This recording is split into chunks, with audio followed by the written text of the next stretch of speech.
Okay, let's develop, hit the pawn. He develops his bishop. I mean, that's already a free pawn, but let's just join the Italian game. Let's not be greedy. He guards the pawn, and let's just keep developing our pieces normally.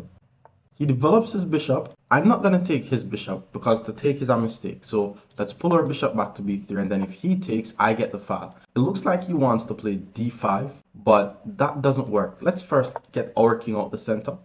And then he develops his queen a bit too early. Let's punish him for that weird move. Let's just go d4, immediate pawn sacrifice in the center. He took with the pawn. Let's play e5, another pawn sacrifice. We're just going to open the center. And then once he takes, I'm going to play knight e4, hit the queen, hit the bishop. He now has to move his queen.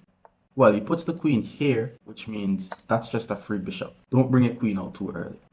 Then he plays bishop h3. Obviously, he's going for this little checkmating trick here. But knight h4 hits the queen and defend against the mate. Okay, he plays queen to g4. He's trying to trade even though he's down in material. That's not how it works. We're not going to be in an endgame. Let's just take the queen. We're ahead by an entire piece, so the goal is to trade. And once he takes back, that's already a free pawn. But let's bring more pieces in the game first. Let's attack this pawn. He develops his knight guarding the pawn. So what I'm going to do here is I'm going to eliminate that knight. And then once he takes, now the pawn is free and his king is in check. He blocks the check with his knight. His knight is pinned. I'd love to apply pressure to the knight, but then he's just going to play f6. So I'm just going to play bishop to d2 with the aim of bishop here and rook here, applying a lot of pressure.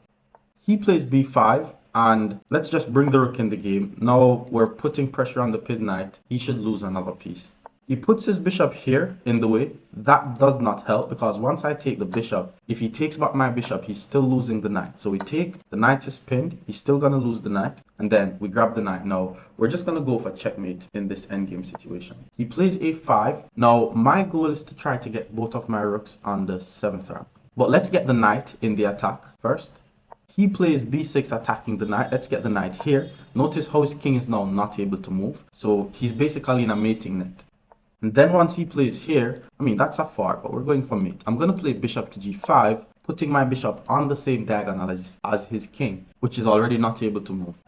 And then he puts his rook here, but all I need to do to checkmate him is to simply move my rook to f7, and that's checkmate. Follow for more videos like these.